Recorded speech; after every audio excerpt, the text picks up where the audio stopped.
he doesn't stop doing whatever he's doing with his hand, I think we're going to come up with some better names for him than that. Hell, boy. I say it, boy. I'll say it, boy. I'll see. Right, gentlemen. Right, not an Ange sexual, love it. Right. Good morning. Good afternoon. Welcome to another one of these.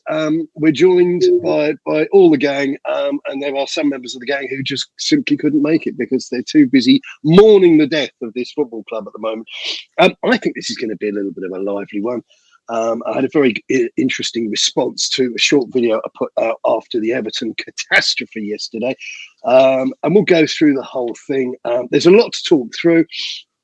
I think the first place to start perhaps is as with charity, start at home.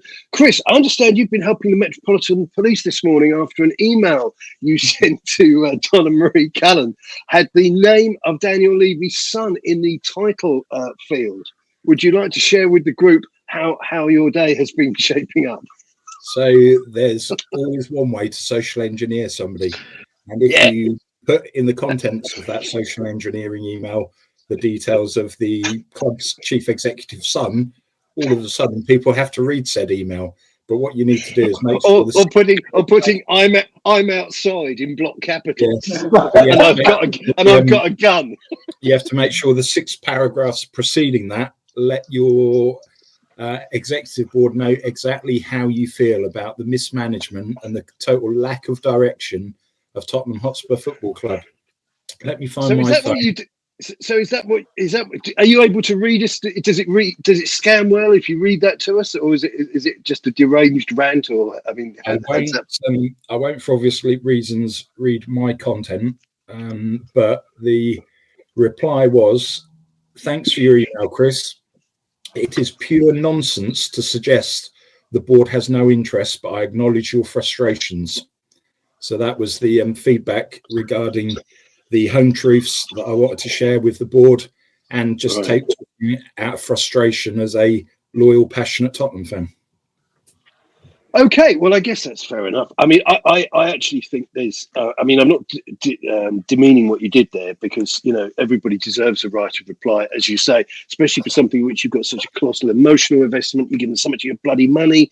For someone like you, in the foot soldier in the trenches, you're spending hours of your day, your free time, when you could be getting a foot rub or a massage or a pizza or doing something you enjoy, schlepping out to these places and getting treated like a moron. So, but I just don't think they care. And I think that's entirely perhaps one of the points you made. I just don't think they care. I think they view it as if they're just selling shoes or something. It's to them, it's a business. If anybody had the opportunity to listen to Mido on TalkSport this morning, he absolutely hit the nail on the head. And that's so I'm aware of Mido on TalkSport this morning, but I didn't catch it myself. Anybody want to talk me through it? He was very articulate, considering obviously how we thought of him when he was at Spurs. Yeah, he come across really well, and he just basically said some home truths about the shit that rolls downhill, basically, and how the mentality from obviously the owners, it just works its way downhill. If they don't care, why would the players care? That's basically what he was saying. But he was really good, really good. Well, we were referring to something called we were referring to the truth bombs, weren't we, on Friday? This was another truth bomb. 100%. Yeah.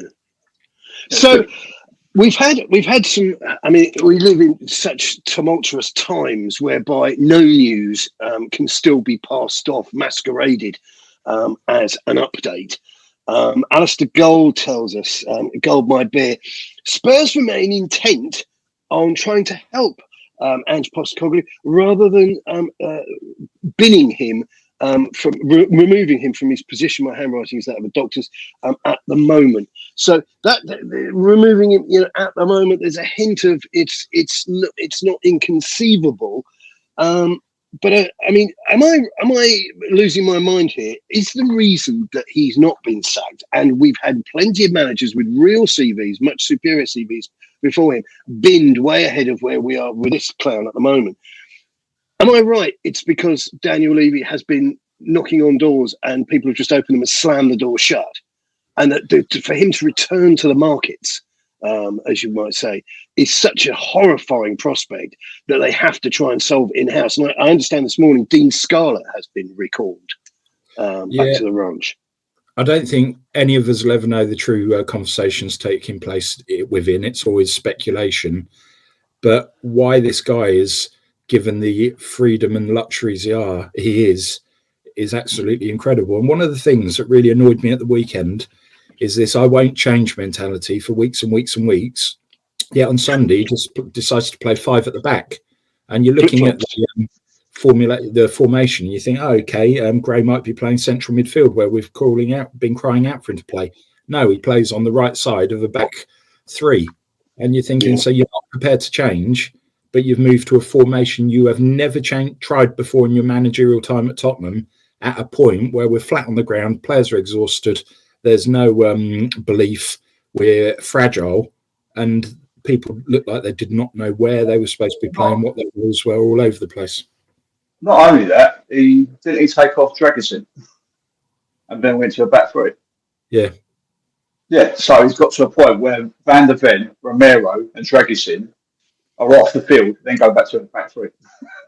An unkind person could make the assertion that he's making it up as he goes along against Everton, because everything he said he wasn't going to do, i.e. he wasn't going to experiment, wasn't going to change, wasn't going to tinker, he then decided to do. And clearly in the second half, he reaped a little bit of benefit from that. Everton had to adjust. They went to a back 5, I think, at one point. But it's interesting because a lot of this is pop psychology and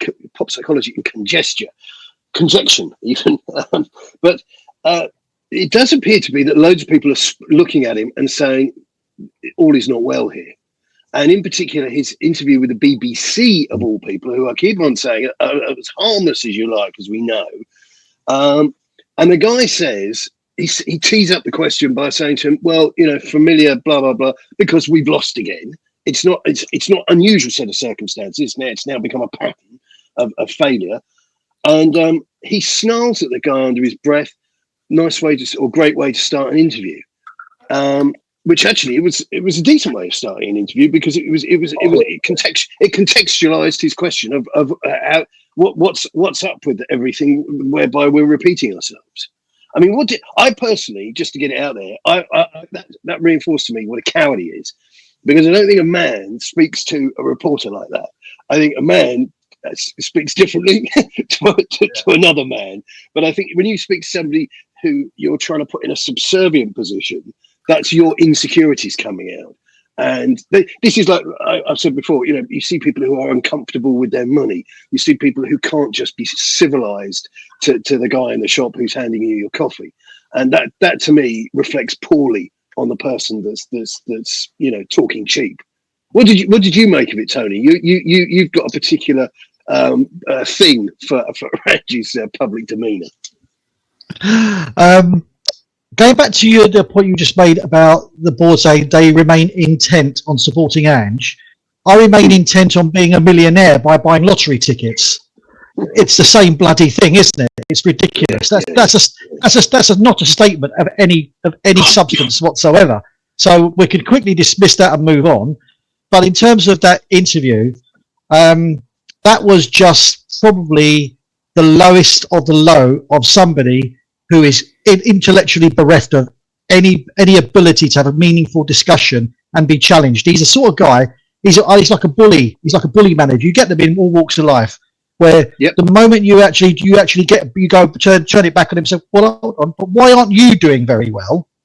Right, I'm gonna start getting aggressive with you. I'm gonna start having a go at you again and being personal. It was almost bordering on personal and insulting. And I think, Chris, you've many times, Chris B, you've many times said about the brand image. If I was Levy looking at that, I'd be going, this guy's got to go. Yeah, 100%.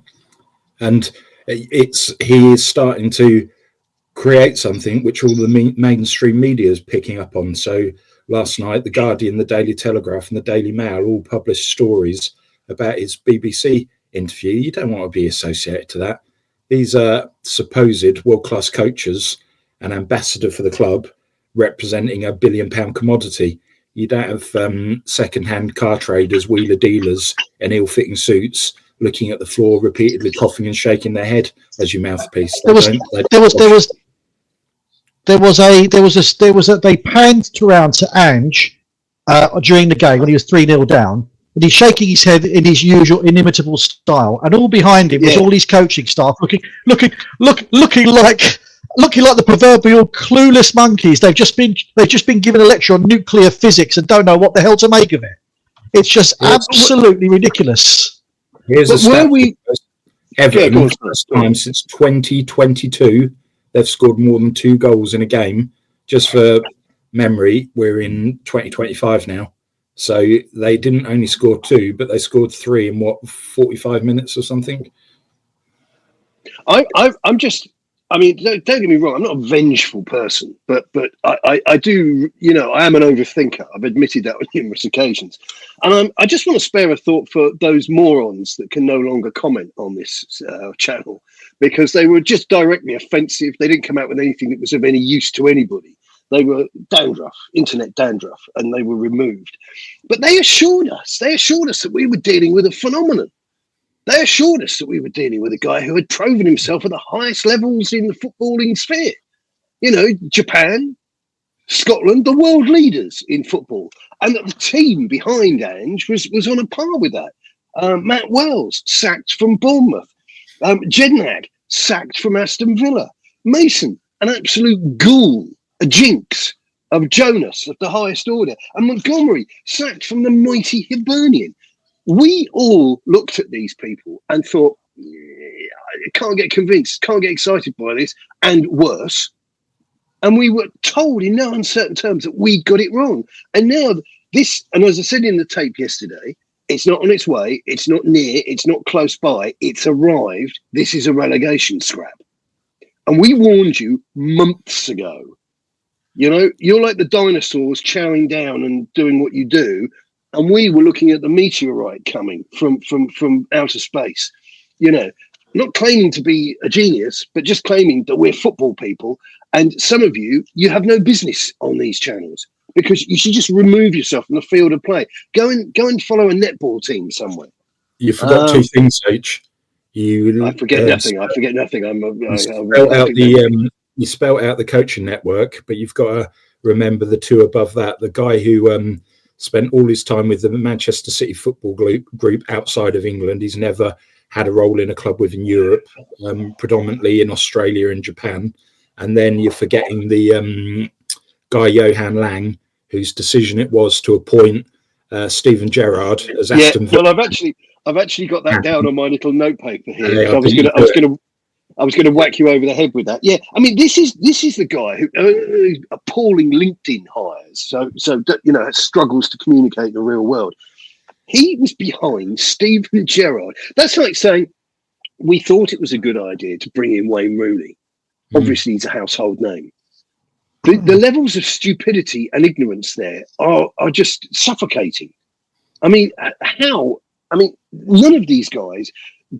Gerrard, Lampard, Rooney, none of them are going to do anything positive in the world of football at all, ever. That's not up for debate. A child could tell you that. But Lang here is the guy that actually put Gerrard into the hot seat at Aston Villa. Well, he clearly rates the Scottish League, doesn't he? For some inexplicable reason, because Gerrard, Ange, it's like he suddenly seems to think, oh, the Scottish League is on a level with the Premiership. Hello. Yeah, the truth is, you see this. There's total chances, and this all goes back to poor intellectual capabilities by these people. I mean, I don't want to embarrass anybody here, but I kissed a girl once in Brighton. I had a lovely night. It was a great night, but Brighton isn't a great town. It's not a place I really want to be ever again. It doesn't, something lovely happened there, but it was a one-off. But these guys, I don't understand how they construct stuff in their brains, and then they turn around and say, yeah. If I was going to be in the technical area at Spurs, I'd want to get a couple of sack duffers from Villa, Bournemouth, and Hibs by my side. And it's the same thinking, it's the same fractured thought process, which says, yeah, Dominic Solanke, that's the card that I'm going to play. because when I'm remembered for all I achieved at this club, I want to be there with Dominic Solanke's name. Who thinks like that? And this is where we get to these fans that, as I say, we've I wouldn't say suffered, but we've indulged and then binned summarily because they have no value. These guys that tell us they know everything and they know nothing. It's all been proved now. The Fighting Cocks, another branch of the unemployed TFL workers. They've had a vote now for Ange in, Ange out. 57% Ange in. 57% of them. 43% Ange out. And we're still waiting to see how many just wanted to shake it all about. But it's just embarrassing. Absolutely embarrassing. But I guess that's the internet. Hey, it's just taking you back to that kiss with that girl in Brighton. Was that the annual Pride Week visit? No, that was in the very early 90s, and I can't go into too much detail, but she was a very pretty girl, and I was very lucky to have been kissed by a pretty girl. I have to tell you. Chris just wants to know when Pride Week is going in Brighton because he wants to wear his cowboy boots there. Well, I was going to say that would lead us neatly into some recent wardrobe acquisitions that you made on your Beano in the United States of America, which I understand include some articles worn by the village people. Is that correct? Did you get an Indian headdress, a wrench? What you mean, safety wear, appropriate workplace PPE? Yeah. Yeah, baby. Nice boots, by the way. I didn't know you could still get them with those heels, but clearly you can. So, what is the next step? The bookies have gone 1-2 on Ange being the next guy to be fired out of a cannon from the centre circle of the stadium into outer space. I mean, it looks inevitable. It feels inevitable. It feels well earned. I mean, what do you reckon? I mean, how long is it? What do you think? Looking at the life support, I mean, how long's the battery got? I honestly cannot believe how long he's actually been there. I honestly can't believe how long he's been there. What's even worse, I've had 2 bets when he was absolutely at the brink of being sacked, and they've been binned off because someone else has got sacked in his place. It's doing my head in. I just want him gone. Literally, for me, I think it was that Newcastle game away last year where I think we lost 4-0, and Maddison come out after the game and it looked like someone had shit in his mouth, and I was like, "There's definitely something going on in the changing room." And it's just been downhill from there. I know everyone talks about Chelsea, but obviously we did have the injuries and bits and pieces after that, whatever, and the suspensions. But that Newcastle game for me, seeing us getting absolutely tomped at St James's Park and then seeing Maddison's interview afterwards, I was like, there's something going on in this club behind the scenes, and it's just been downhill from there. And unfortunately, we've got to January. But it's still here. I find the situation with Maddison curious because he was clearly in that 10-game new manager bounce that we enjoyed. I think we could say we were on the verge of enjoying it, or we were in a relatively less hostile mood than we are now. Maddison was an integral part of that. He was an important part of that. And then as things have got progressively gone off the boil, Maddison has been obviously chastised. He's been on a very short leash and he's been benched, and he's had some sense benched into him. Do you think, I mean, I think there's smoke here. I think there is smoke here. How big is the fire, do you think, inside? I mean, phrases like he's lost the dressing room are a little bit heavy. They're a little bit onerous in the respect of, that suggests total chaos and carnage.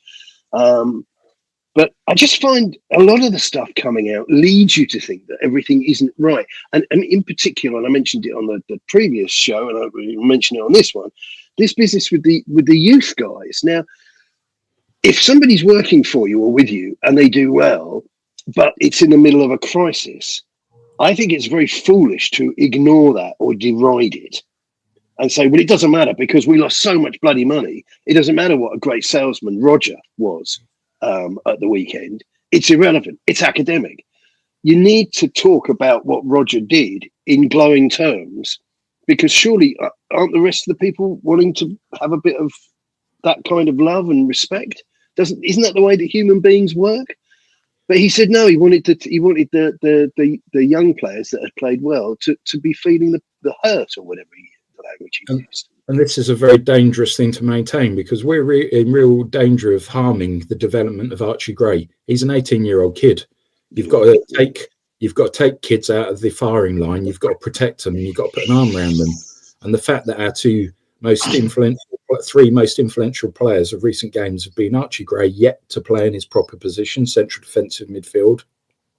Jed Spence, who for the first God knows how many months wasn't even on the bench, wasn't registered in Europe. He's been playing at left back as opposed to the right side. He can hold his head high. And then Bergvall, who's become a man all of a sudden as opposed to the child. And he's been using his muscle to try and dominate midfield games. But it was well and truly reflected in the end of the game yesterday when the players went over to applaud the fans. With the exception of Bergvall, Gray and Spence, the rest were found missing. And you looked at Son. Oh, come on, mate. Enough of these crying in front of the fans, tapping the crest, tapping your head. Grow a pair of bollocks, grow up and lead by example, because you are absent as not only a footballer, but of a leader of men on that pitch. We've got no leaders on that field. I think this takes us back again. I mean, what a surprise it's me making the point, but I think it takes us back again to this toxic feminicity that appears to be the cement of this club. And you've got Sonny stood there, and I understand it. He's been with us for a decade. He's a senior player, senior international, da-da-da-da-da-da.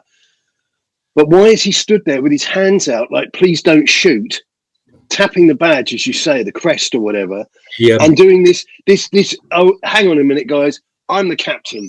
I know how to say sorry and look really, really hard done by and woeful. And it's just pathetic. Why would you put that guy through that rinser of an experience? And the volatile abuse he was getting, I've got to say, was deserved. Because again, going back to that nasty, toxic, masculine language that I use, a man doesn't stand before the enemy and go, that doesn't get you anything. That doesn't get you anything. That targets you. Let's put a sign on your forehead. Clump him first. That's where I come from. I'm a maniac, but that's just displaying utter weakness. Where was he as a captain? Where was he as a man? Where was he as a guy with 10 years in the field? Where was he during the games? And it was all very well and good. There seems to be no... All very well and good losing Lo Celso in the summer, and everybody was applauding and clapping his departure. That bloke walks into the team and he also puts himself in the firing line. And when it gets a bit beefy, he'd have been putting his leg and boots into the equation.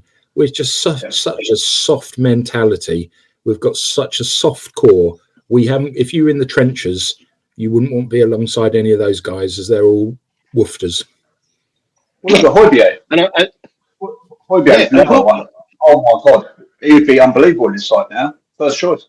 Yeah, 100%. And he'd be your captain. But he's another player. He's another player who shaves too frequently, has a hot wife, and walks with a spine upright.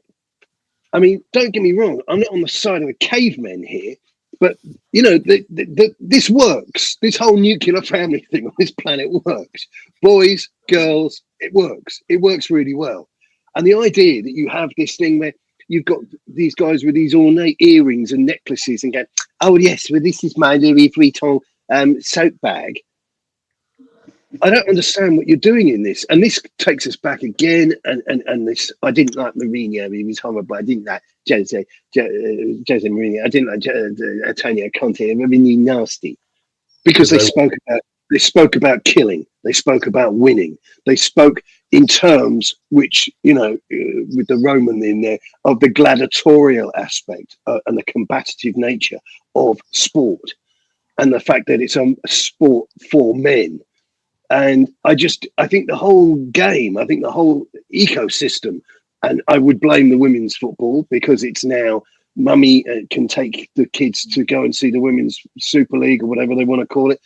But it's an unsustainable mess, and it's not how things should be. I'm not saying we should ban it, but I think it might be healthy, and hopefully the way certain governments are going, certain people have lost their deposits. For those of you that read newspapers beyond the BBC, maybe the world is having a second look at the way of this wokery and the stupidity that's come with it. And football taking the brunt of everything that's incorrect in the world. It just isn't on. Two things are there. I totally agree with that. First of all, as the manager, you set the tone.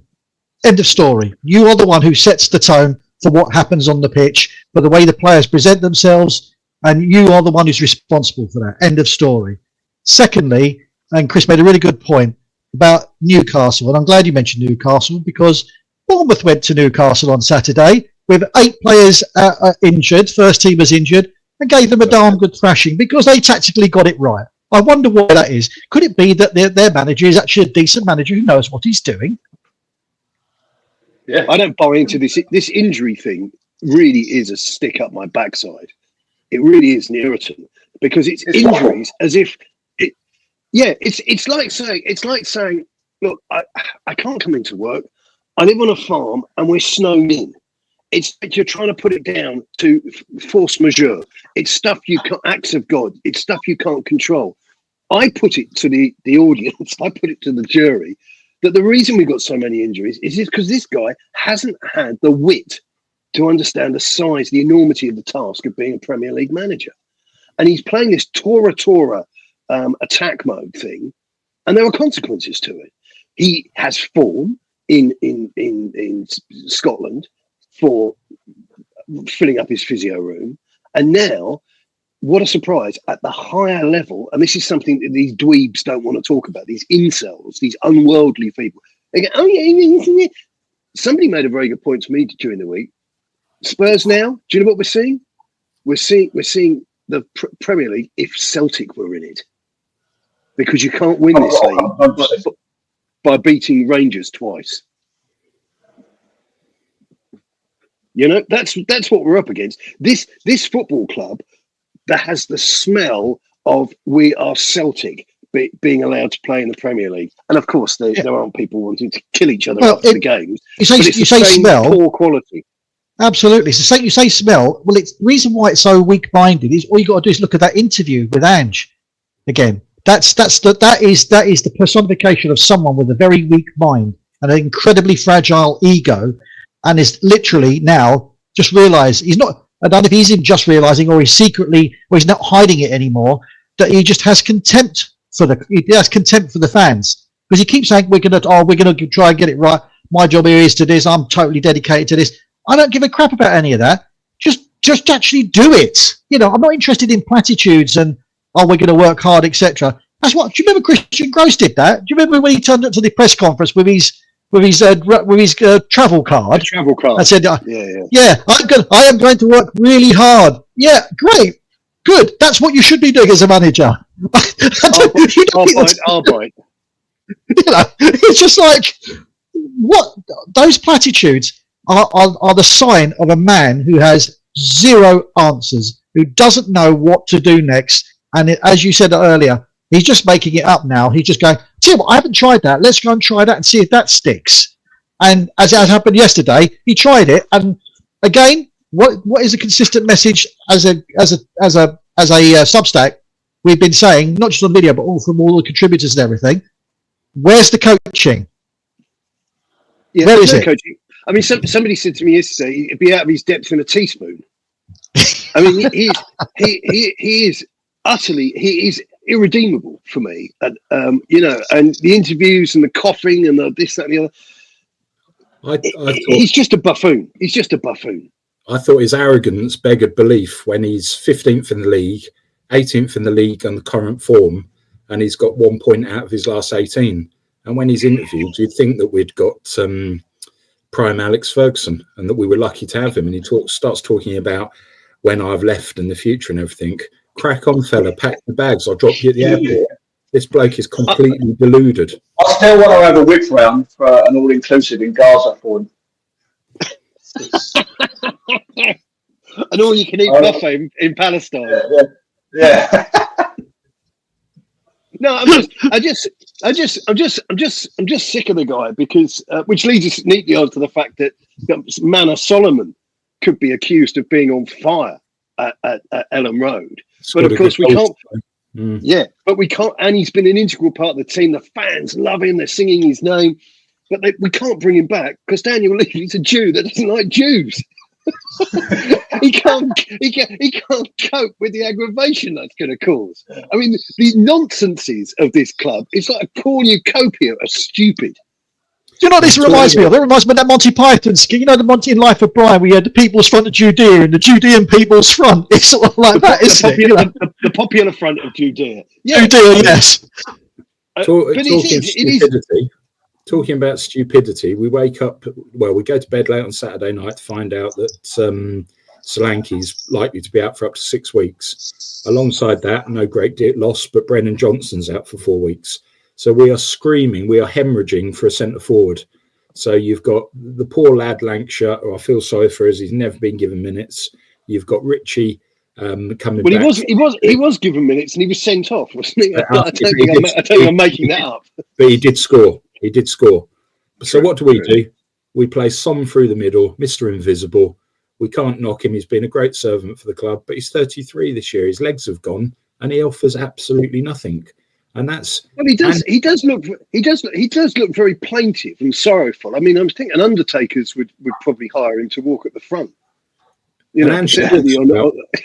Ange talks about this youth project, but he doesn't actually commit to youth.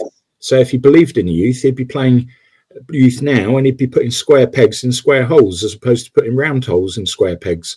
And this youth project is so good that we sent Alfie Dorrington to Aberdeen when we are struggling for centre halves. Yeah, and he's gone to Aberdeen. He's gone to Aberdeen. He's doing missionary work. Alan Pardew was on TalkSport this morning and said it's all very well and good building for the future, but we're talking about the now. And he was right. All the money we invested in the summer, they were on kids, but we didn't buy anybody proven or anybody experienced to chaperone them and to coach them and to mentor them and to see them through their development. But again, why are you sending Alfie Dorrington to Aberdeen? There's plenty of other first division clubs, even second division clubs, if you think he would get benefit from it, who are infinitely better than that. What is this preoccupation with Scotland? I don't get it. Are we all going to suddenly become Tottenham HOTSPUR or something? The trouble is, you see, what we're talking about here, and this again fits in with the fan base, it fits in with the narrative of who is going to swallow this guano.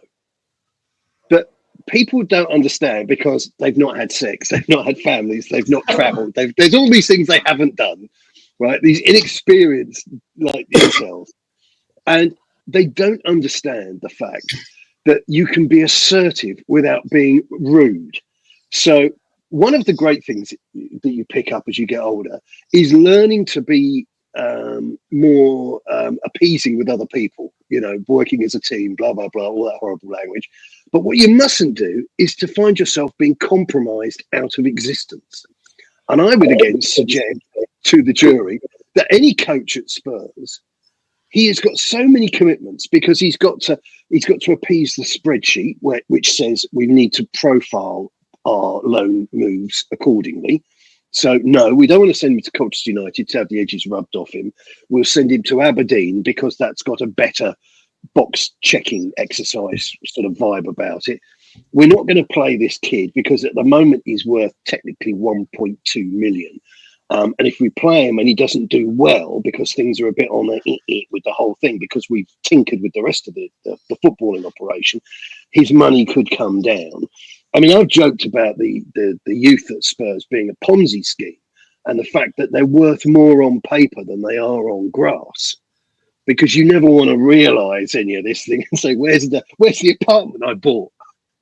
It's a field in Spain with a donkey in it. That is your apartment, mate. You're buying stuff off the plans because on the plans it's worth money. And when you get there, you're looking at it in the middle of the field. You're going, I've been screwed. And that's what the deal is with these kids.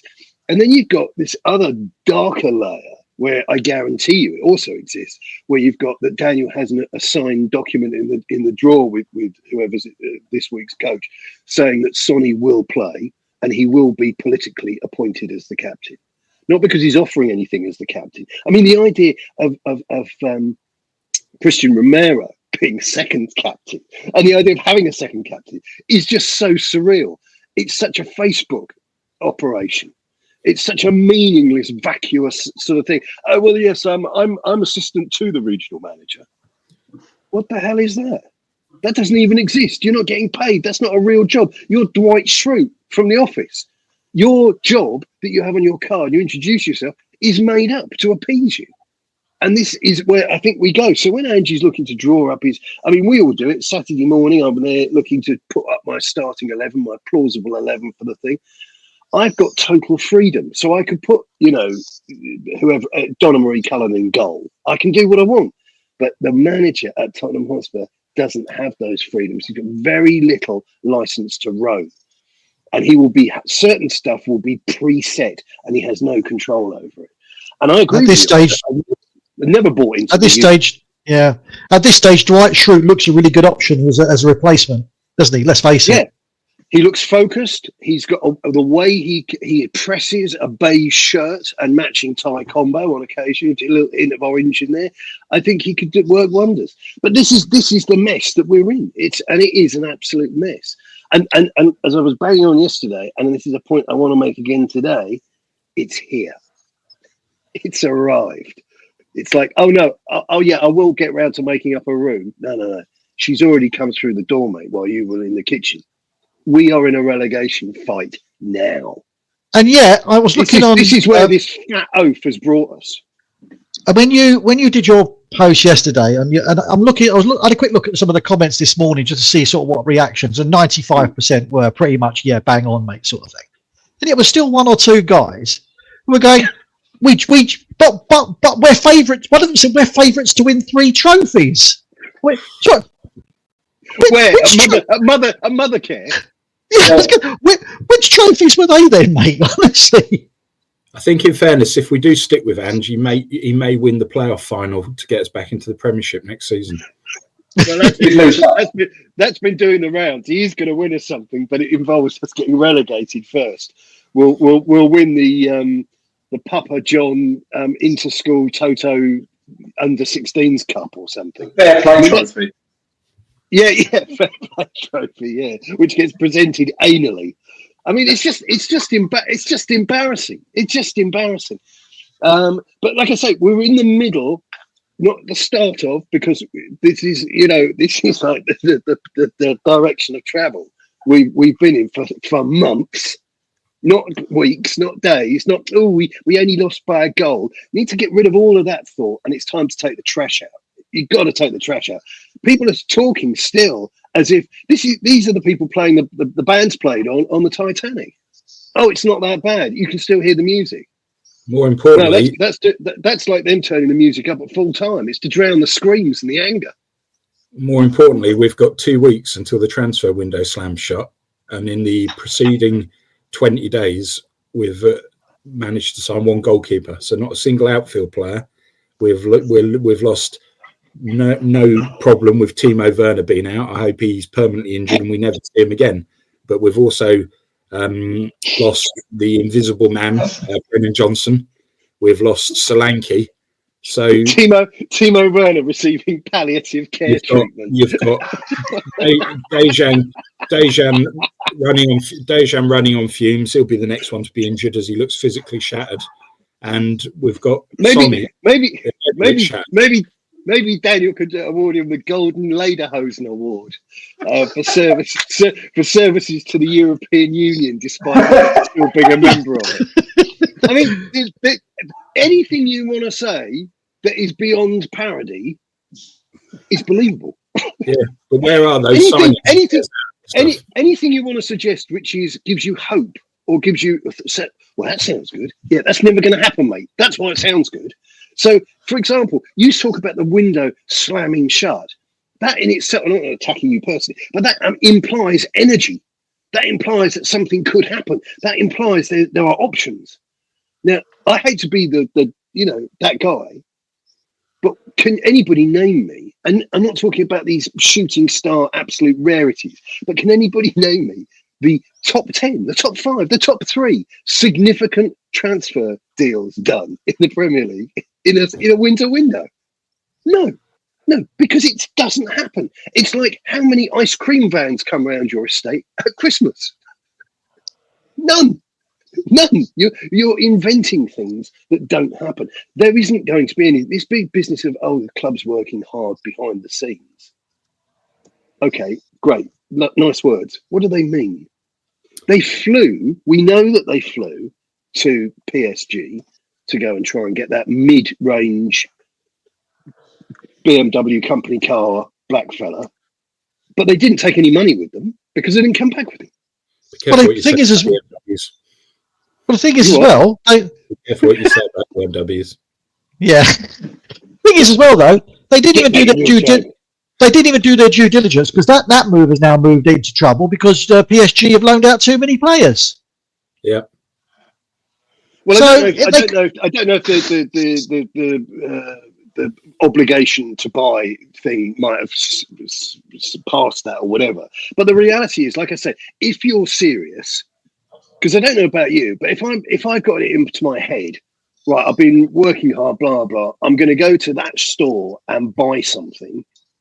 The first thing is that I have the money in the account, and the second thing I go in, and you know that the store you're in is going to have lots of choice. They probably have your size, and you come out with something. Daniel Levy doesn't go about business like that with football. He has the money. He's got money coming out of his ears, which is in the public domain. Probably going to be 7th in the Deloitte Money League next time round. But he flies over, gets his jet over, sits down, bores the head off of the people that he's with, tells them how wonderful he is and how he's come to save them from themselves, and then goes home with nothing. Do you know what Daniel Levy's personal wealth is? Just enough to make normal people very angry? Is that the correct answer? 450 million. The Times rich list last year had him, and he had dropped 10 million since the previous year. But he's got a personal wealth of about 450 million. Yeah. Well, that's not a surprise, is it? Because if you do your job very badly and still get rewarded, you'll just go like that through life. And owns 29% of the club. So anybody who has these delusions and false hope that he's just going to walk away, of course he's not. Why would you dump something? That's because they're looking at the wrong. They're looking at the wrong side of the spreadsheet, Chris, aren't they? That's the problem. The spreadsheet that they need that Levy and Co looks at is the business empire part of the spreadsheet. The football club part of the spreadsheet barely even is probably accumulating dust somewhere on a computer. Yep. But we're dealing, like I say, I mean, running out of language here. But this business of taking the trash out. Stop listening to stupid people. When you're hungry, you don't go and feed yourself from the toilet. Do you know what I mean? It's just nuts. I mean, I remember, and it's not because I'm old and I'm boring. This was only a few years ago. They announced on Twitter, the day they announced it, that HSBC had granted a facility, which was part of the whole stadium build thing, of 350 or 380 million or whatever it was. And there was just wave after wave of fans saying, bloody lovely, Daniel Levy, we can buy who we want. Their money was never, ever, ever, ever going to be spent on players. But your average punter, because of the way that this maniac has structured everything, and it goes back again to the guy in the airbrushed photos of how the stadium will look with his chinos on, his carrier bag, looking like he's just come out of a lending library. Doesn't look like a football person at all. We're keeping your punter. I think he's gone. He's actually back in the room. but these people, they will literally believe anything. And don't worry about the fact that we're hurtling. I mean, dropping like an anvil in a Tom and Jerry cartoon out of an office block window, hurtling into the championship as we speak. Now, don't worry about that, because we're still favourites.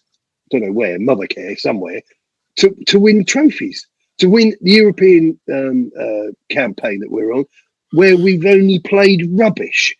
And anybody joining us late, did you not see the bookmaker prices for those teams that we beat by 2 or 3 goals? They were 7, 8, 9, and 10 to 1. How can you possibly believe that form is going to continue against car crash form domestically And then when you're playing better teams, playing the teams that weren't good enough, but perhaps could have got into the Champions League. So there's too many people. There's too many people hedging their bets on the fact that we're 1-0 up against Liverpool in a two-legged tie, thinking that's some form of panacea for all the problems. And once we've beaten Liverpool and then we've got into the final and we've won that, everything will get better. Guess what, pal? Rude awakening for you. We're not getting into the final. We could get gangbanged at Anfield. The final will be streamed live. It will be streamed live on OnlyFans. It'll be on the stream. Yeah. We're going to win. Bonnie Blue will be there, and it'll be. We're going to win the Bevo Under Fives Cup.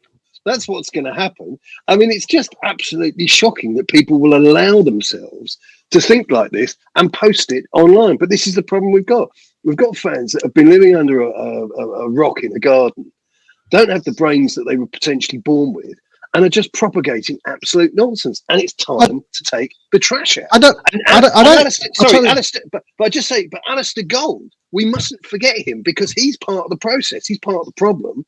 This guy feeds off of infants. Hi everybody, it's Alistair Gold here. I was sitting against the wall waiting to be shot in the face. I was saying, oh dear, I can't work it out. It's such a pity. The man is a cretin. But the thing is, it's an act. I think if you met him, you'd probably come across as being kind of like an intelligent enough guy. But he knows his audience. And that's why his business model there is so successful. But he is nurturing these morons. He's a tapeworm in the social media ecosystem, isn't he? That's all he is. He's deep into Daniel's bowels and basically absorbing any nourishment he can get and then releasing it out to the general plebs and peons who believe all that crap. Has anyone got the latest odds for the Europa League? Like who's favourites and bits and pieces? What's the? So do we know who is? Yeah, who's favourite for the Europa League? I don't know. I don't understand how Spurs are still favourites. How can they be favourites? Did anyone not see Galatasaray absolutely treat us like Lily Phillips? Another game that Dragusin played really well in. It's unbelievable. I didn't think we was favourites for it. All I would say, I can't find the thing now, and I've done this a few times now. It makes a very bad video when I'm trying to look something up while we're talking. Hang on, does anybody know the weight of an average pigeon? Having sat through 5 minutes of you entertaining yourself before this stream started, we're you do listen to some gay shit, H. How time flies. But no, but the thing is, how are Spurs going to progress in a tournament where they simply have been playing dross so far, and their domestic form is down the toilet? It doesn't make any sense whatsoever. If you're a European club, you must be looking at what's going on at Spurs, absolutely licking your lips, thinking, "Yeah, we can have this lot. We can absolutely have this lot." Hoffenheim haven't won a game in 15 games. They got battered at the weekend. On Thursday night, they'll be thinking, Achtung, baby, let's be having you. We can put them up this lot. I want to meet you in a gay bar. That's what they're thinking. I think we're in. I mean, this is people are going to say, "Oh, but you would say that, wouldn't you?" But I think this is just going to get worse. I think this is just going to get worse and worse. We haven't got any. The cavalry aren't coming.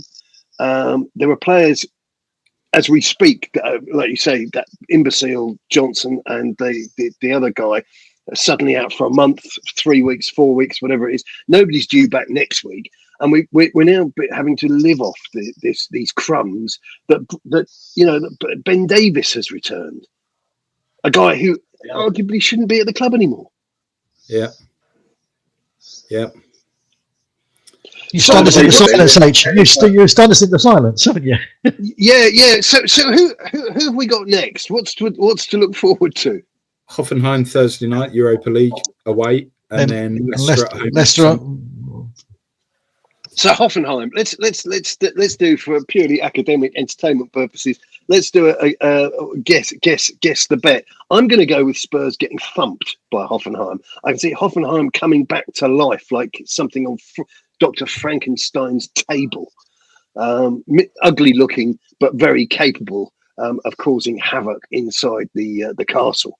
I think it's more like Dr. Tottenham rather than Dr. Tottenham rather than Dr. Frankenstein. I think. Yeah, I think they're going to win by 2 clear goals, and because the amount of players we've got missing, plus players that aren't actually in that squad for Europe, the odds are stacked against us. You know, I just don't see it. Not looked at the odds. I'm not going to look now, but I bet you that the odds are suddenly a lot less favourable than previous European games, but just simply because Spurs have collapsed. I was listening to Troy Deeney earlier before we got together, and he was saying that the body language looks like some of the players are checked out. He said some don't want to be there playing in that team. He said the only one to come away with any credit is Kulusevski, which I'd agree with. He said, but they're in the red zone. Kulusevski's played so much football and he's running around that he looks physically exhausted. And with the games on the horizon for us, if we don't rest these players, which we haven't got the opportunity to do, we're only going to suffer more injuries. And this is historic with Ange. But Kulu, just to throw in as well, Kulu did look leggy against Everton. Yeah. I don't know if anybody else picked up on that, but he looked like a guy who, I don't know, but does Ange have the wit and the imagination to ease up on the training? Because they're not in a position to leave any scrap of physicality of themselves on the grass at Hotspur Way. They need to be ready. And I always say it's like a racehorse. You get the horse ready for the race. You don't start producing race-winning form ahead of the race. You want the horse to come up for that race. And at Spurs, certainly against Everton, I thought that was a massive factor, apart from being tactically inept. That it just looked like Sonny, again, another one, as you said, his legs have gone. He absolutely looks whacked.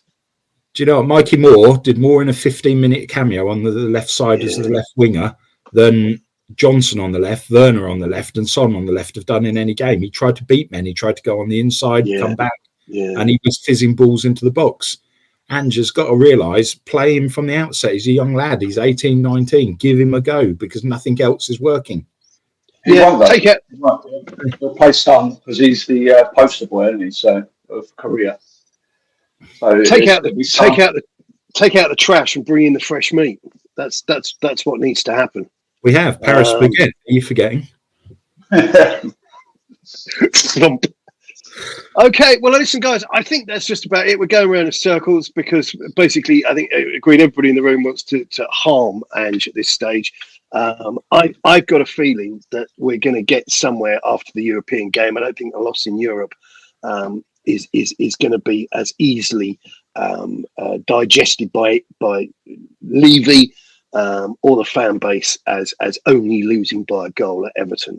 Everton side, as you pointed out, Chris, you've done square root of naff all in the last couple of years. So that's it for now. Don't forget, listen, with the subscriptions are up. That's fantastic. Get involved, leave a comment. Bear in mind, if you're going to say something absolutely ridiculous, you will be ridiculed. And it will be very, very, very discomforting for you because that's the way we roll. So hit like if you like it. If you don't like it, don't hit like. And if you want more, hit subscribe. That's it for now. Good luck and keep it Tottenham.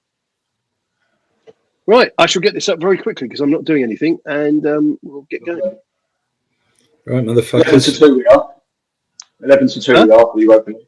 11 to 2 for the Europa League. Not a chance. I mean, that's 11 to 2. That in racehorse terms, that's like in the middle of the pack, isn't it? Well, it's second favourite. Man United are 5-1 favourite. We're 11 to 2. What, the two most clueless teams in European football, the favourites? Yeah. Hey, Tony, I was thinking about Ricardo Rocha. I was thinking about Callum Davenport. I was thinking about Davinson Sanchez, and then I added Dragusin to that list. He was fucking terrible yesterday. He's a bloke who can't pass out, can he? You're off on mute, H. All wasted. He's muted himself. Yeah, he's so excited. He's talking to Matt Hayes, knocking one out. Gay pride. Right. Just look at it. Just look looking at this, just looking at the league table, you've got look at the clubs that are above us. We haven't even qualified yet. Let's get that really. You know, people are going on about we're favourites. Favourites that means jack shit. If you ain't qualified, you're favourite for nothing. You know, that's it. You know, so you got Lazio, you got Athletic, you got Athletic Club Madrid, you got Anderlecht, you got Eintracht Frankfurt, Galatasaray. Sorry, we just had a money shot down here, and everybody's distracted. I'm what? Chrissy, a money shot. Chrissy's now beginning to felch himself with a straw. Down the hatch. Don't spill a drop. It's all valuable. As I told the Spurs. So, I was on another tap and was spared that. And that's why he's no longer allowed in his local bunch of curries. Yeah. Right. Yeah. I've got to speak to some lovely people at KPMG now, so I've got to be serious and